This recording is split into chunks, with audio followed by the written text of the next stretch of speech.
Hello, great people. Welcome back to Global Happenings. Today, we're so excited to have you again. The Minister of Balame Tinubu are facing a lot, especially from the court.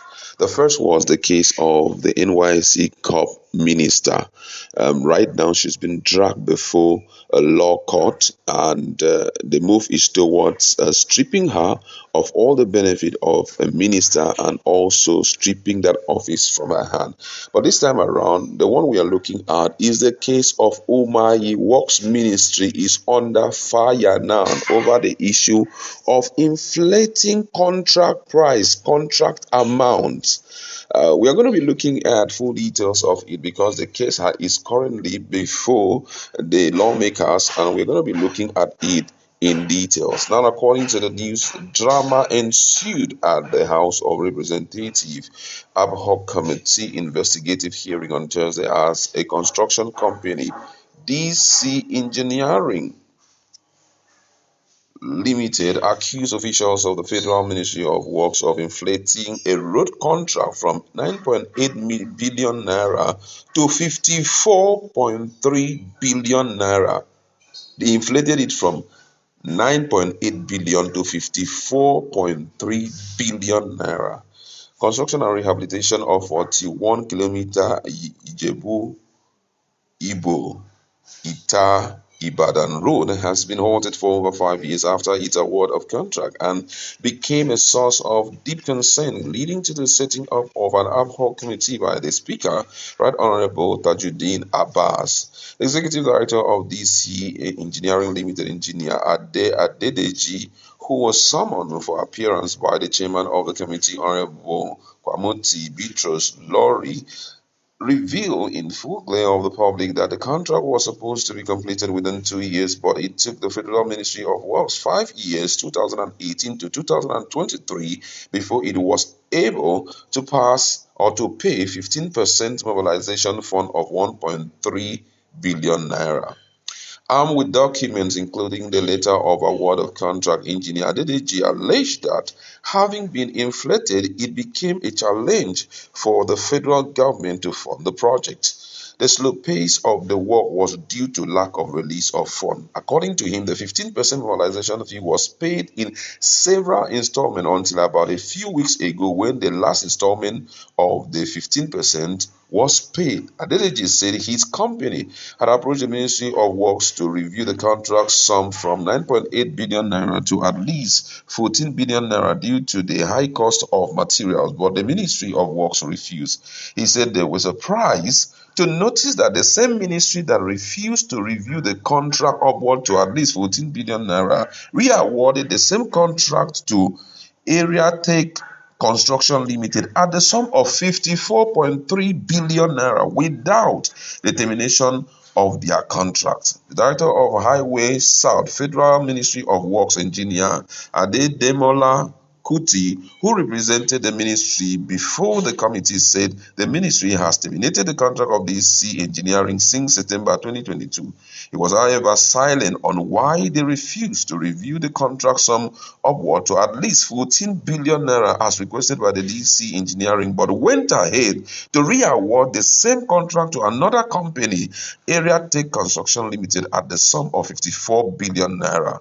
When asked to provide the detailed letter of termination of contract with DC Engineering Limited, certificate of no objection for the Bureau of Public Procurement (BPP) to Area Tech Construction Limited, and Federal Executive Council approval letter, he promised the panel that he will go and come back. In the submission of the solicitor, Tolu Babalale and Co. on behalf of the DC Engineering Limited, the company alleged that the activities of Honorable Tolu Logbe Akande Sadibe, a member representing Oluyole Federal Constituency of Oyo State, has been frustrating the effort of his client to execute the project. According to him, he said our client is also very much aware of the activities of Honorable Tolulogbe Akande, a member representing Oluyole Federal Constituency, whom our client informed us has turned to a thorn in its flesh and who has been promoting Area Tech Construction Limited as contractor to the Federal Ministry of Works and Housing for the contract to be re-awarded to the said company for a reason best known to her.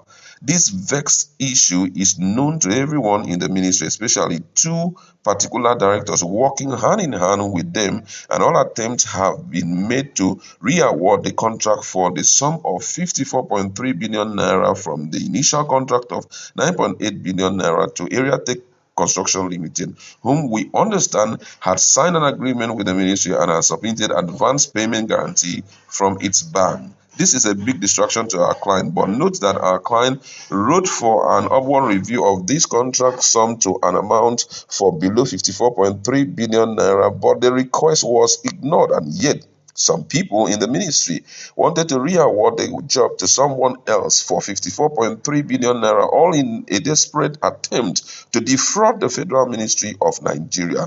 The solicitor had submitted.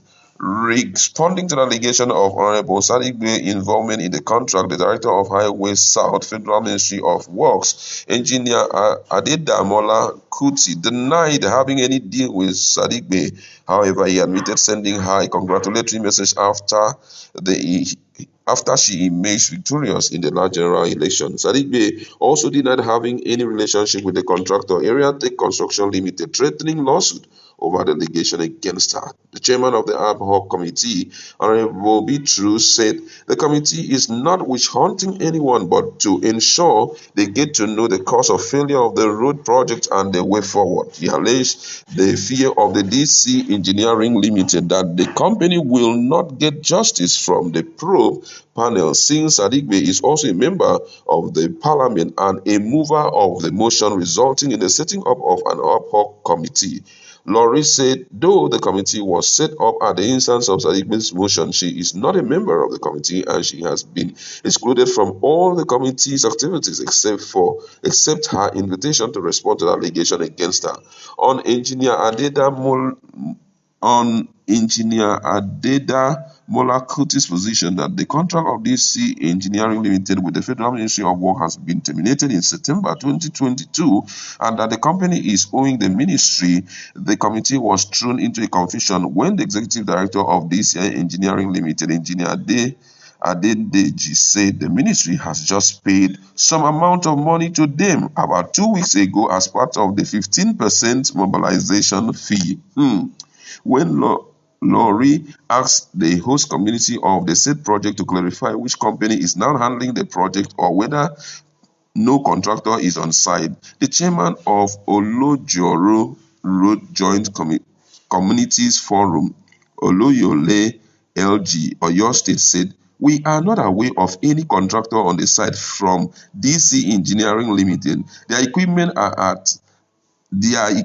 as at July 2023 were on the site doing palliative work. I call it palliative work because it is only the critical aspect of the job we wanted them to do. There is no fund, according to them, to do anything." Our correspondent learned that the present Minister of Works, Senator David Umahi, in a recent meeting with the contractors and some top officials of the ministry, warn against sharp practices and shady deals. Engineer Kuti also confirmed the meeting between Umahi contractors and top officials of the ministry, but did not give any details about it.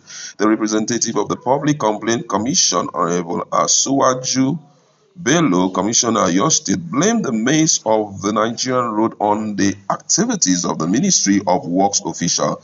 Bello, who said they have received several complaints over the said project, expressed dismay on how a project that is supposed to be completed within 24 months, 2 years, will take the Federal Ministry of Works 5 years to pay only 15% of the contract sum. The ad hoc committee chairman, Laurie, directed the Federal Ministry of Works and all other relevant parties to submit the required documents to the committee secretariat before or on Monday, 11 September 2023. The committee then adjourned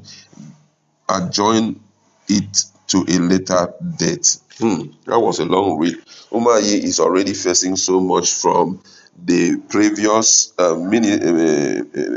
minister who was there, and this is a pointer to the fact that a lot of things is going to unfold. You can imagine You were asked because of cost of material, please increase the pricing from 9.4 to 14.5. You decline, and then you gave it to another person at 54.3 billion naira. What kind of Nigeria are we looking at? No one can tell us anything. What we are seeing there is that there had been an act of shady deal going on. But let's see what will happen in the nearest future.